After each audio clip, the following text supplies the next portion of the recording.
पहाड़ी कबीले को एसटी मिलने जा रहा है। गुजर कबीले के लोगों की जानिब से लगातार प्रोटेस्ट किया जा रहा है। सवाल यह है कि गुजर लीडर क्यों खामोश हैं। अगर गुजर लीडरों के हकूक़ पे डाका डाला जा रहा है तो फिर गुजर लीडर क्यों खामोश हैं। क्यों वो गुजर लीडर जो 5 बार कैबिनेट में मिनिस्टर बनकर आए हैं, क्यों आज चुप्पी साधी हुई है उन्होंने। आखिरकार नौजवान रोडों पर निकल कर लाठी चार्ज उन पर हो रही है, वो लाठी भी बर्दाश्त कर रहे हैं। उभरते हुए पीढ़ी के नौजवान जो हैं वो अपने कंधों पे उस लाठी का बोझ भी उठा रहे हैं, लेकिन फिर भी पुराने गुजर सियासी जो चेहरे हैं वो खामोशी इख्तियार करके बैठे हुए हैं। खबर तो ये भी है कि इस मानसून पार्लियामेंट सीज़न के अंदर जो है, सेशन के अंदर जो है, वो पहाड़ी कबीले को एसटी मिलने जा रहा है। सरकार बहुत जल्दी अनाउंसमेंट करने जा रही है। बड़ा सवाल यह है कि गुजर कबीले के लोगों के अधिकार के साथ छेड़खानी नहीं होगी। जो गुजर लोगों का कोटा है उसके साथ बिल्कुल भी छेड़खानी नहीं की जाएगी और पहाड़ी लोगों को उनका सेपरेट कोटे में जो है वो एसटी दे दिया जाएगा। अब सवाल यह है कि जो पिछले कई दिनों से लगातार सोशल एक्टिविस्ट गुजर कबीले से जम्मू में, कश्मीर में प्रोटेस्ट कर रहे हैं।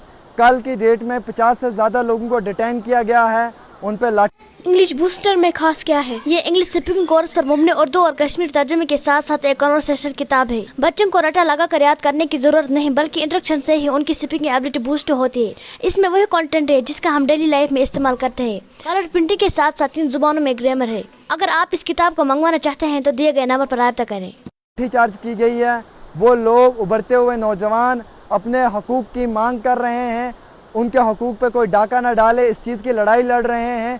लेकिन अफसोस की बात यह है कि उसी गुजर कबीले के जीते हुए MLA, farmer ministers, member of parliaments, सब लोग खामोशी अख्तियार करके बैठे हुए हैं अपनी वोट बैंक को बचाने के लिए। उभरते हुए नौजवानों को मौका मिलना चाहिए। अब की बार नौजवान गुजर कबीले से नौजवान होंगे एमएलए, कोई पुराना एमएलए नहीं होगा। वो एमएलए नहीं होगा जो पिछले 5 टर्म में जीत कर आया है। वो एमएलए नहीं बनेगा जो ख़ानदानी सिलसिले के तौर पे एमएलए बनते आया है। अब वो एमएलए डिसाइड होगा जो नौजवानों के हकूक़ की लड़ाई लड़ेगा। कई सारे नौजवान उभरती हुई इस कौम के हैं जिन्होंने इस कौम के लिए लड़ाई लड़ी है, चाहे वो दिल्ली के जंतर मंतर की बात करें, वादी कश्मीर के प्रोटेस्ट प्रेस क्लब की बात करें, जम्मू के प्रेस क्लब की बात करें। उन नौजवानों को मौका देना चाहिए इस कौम ने, उन नौजवानों को जिता कर लाना चाहिए और उन नौजवानों से जो है वो गुजर कबीले के बाकी नौजवानों के मुस्तकबिल को लिखवाना चाहिए।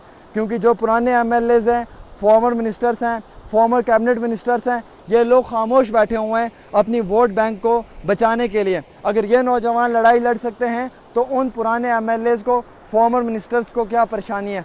वो एक स्टेटमेंट तक भी नहीं जारी कर पा रहे हैं। और ऐसे वक्त में नेशनल कॉन्फ्रेंस, पीडीपी, अपनी पार्टी, जम्मू कश्मीर की डेमोक्रेटिक आज़ाद प्रोग्रेसिव पार्टी, ये तमाम जमातें भी गुजर कबीले के लोगों के लिए खामोश है। इन्होंने भी कोई बात नहीं की। और बीजेपी ने धड़ल्ले से जो है वो पहाड़ी कबीले के लोगों को एसटी दिलवाने में एक बहुत बड़ा रोल प्ले किया। मैं मुबारक पेश करना चाहूँगा विबोध गुप्ता जी को। वो पहाड़ी कबीले के एक मायानाज लीडर हैं जिन्होंने अपने कबीले के लोगों के लिए लड़ाई लड़ी, जो दिल्ली पहुँचे, जिन्होंने ये नहीं सोचा कि मुझे कल को राजौरी में गुजर वोट नहीं डालेंगे, मुझे पहाड़ियों गुजरों का वोट टूट जाएगा, मुझे सिर्फ पहाड़ियों के चंद वोट मिलेंगे। लेकिन अफसोस की बात है कि वहीं दूसरी ओर उसी कबीले के नौजवानों ने गुजरों की लड़ाई तो लड़ी, लेकिन उनके फॉर्मर सियासी पुराने चारों ने ये लड़ाई नहीं लड़ पाई।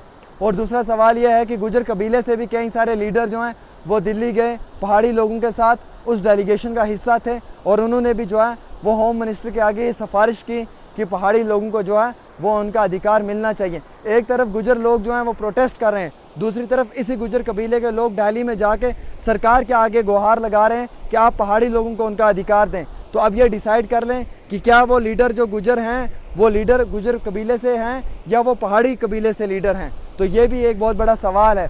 फ़िलहाल के तौर के ऊपर हमारे पास ऑफिशियली कंफर्मेशन आया है कि इस सेशन में जो है वो पहाड़ियों को एसटी का दर्जा दे दिया जाएगा। अनाउंसमेंट होने जा रही है। दिल्ली में मनोज सिन्हा जी के आवास के ऊपर मुलाकात हुई, उसके बाद जो है वो होम मिनिस्ट्री में भी बातचीत हुई और होम मिनिस्ट्री ने ये बिल पेश करना है और पार्लियामेंट के अंदर इस बिल को पास कर दिया जाएगा और एसटी का अधिकार जो है वो पहाड़ी लोगों को मिल जाएगा। और गुजर कबीले के जो नौजवानों ने लड़ाई लड़ी है वो अपनी लड़ाई को सुप्रीम कोर्ट तक लेके जाएंगे, वहाँ पे भी जाके इस लड़ाई को वो लड़ेंगे। लेकिन दुख और अफसोस की ये बात है कि इसी गुजर कबीले के पुराने नेताओं ने कोई बात नहीं की, वो लोग हमेशा खामोश रहे हैं। आज मेरा सवाल है उन नेताओं से, क्यों आप लोगों ने चुप्पी साधी हुई है, क्यों आप लोग साइलेंट हैं, क्या रीज़न है इसके पीछे, क्यों आप बात नहीं कर सकते हैं? अगर पहाड़ी कबीले के लीडर लड़ाई लड़ सकते हैं तो गुजर कबीले के लीडर क्यों खामोश हैं? क्या वो ये जानते हैं, क्या वो ये महसूस करते हैं कि पहाड़ियों को जो हक मिल रहा है वो जायज़ है, जेन्युइन है और सही है? तो वो अनाउंसमेंट करें आके मीडिया में कि बहुत अच्छी बात है, मिल रहा है। अगर वो कह रहे हैं कि नहीं जी ये गलत हो रहा है, तो वो फिर उस चीज़ के ख़िलाफ़ भी आवाज़ उठाएं। ना वो 5 में ना वो 50 में, तो वो क्या साबित करना चाहते हैं? वो खामोश रहकर एक तीर से 2 निशाने करेंगे? नौजवान बेवकूफ़ नहीं है जनाब, नौजवान समझ सकता है। अब की बार इलेक्शन होगा तो आप लोगों को धूल चटा देंगे ये नौजवान, ये बात आप याद रखना। ये आपको ओपनली कहा जा रहा है, ये इसलिए क्योंकि अब की बार नौजवानों की सरकार होगी और जितने भी नौजवान उभरते हुए चेहरे हैं ना, यही नौजवान अब MLA बंद कराएंगे। अब नहीं चलेगा आप लोगों का राज, क्योंकि अगर आप अपनी कौम के लोगों की हिमायत नहीं कर सकते हैं तो कौम को भी चाहिए कि आप जैसे नेताओं को साइड में रखा जाए और उन नेताओं को लाया जाए जो हिमायत भी कर सकते हैं, हमदर्दी भी कर सकते हैं और हक की लड़ाई भी लड़ सकते हैं। फ़िलहाल पहाड़ी कबीले के लोगों को बहुत बहुत मुबारकबाद है, आप लोगों को ST का दर्जा मिलने जा रहा है और आप लोगों ने बहुत अच्छी फ़ाइट की, आप लोगों ने अपने हक की लड़ाई लड़ी। आपके नेताओं को मेरी जानिब से सलाम है, पहाड़ी कबीले के जिन लोगों ने अपने हक की लड़ाई लड़ी और उन्होंने साबित करके दिया कि वाकई में वो लीडर है और उनमें हिम्मत है कि उन्होंने अपने हक की लड़ाई लड़ी और अपने लोगों को अधिकार दिया। और BJP की गवर्नमेंट ने पहाड़ी लोगों के लिए बहुत बेहतरीन कदम लिया है और पहाड़ी लोगों को अधिकार देने में BJP की गवर्नमेंट का बहुत बड़ा रोल है और उन्हीं की वजह से आज पहाड़ियों को ST का दर्जा मिल रहा है और पार्लियामेंट के सेशन में जो है वो बिल भी पास किया जा रहा है।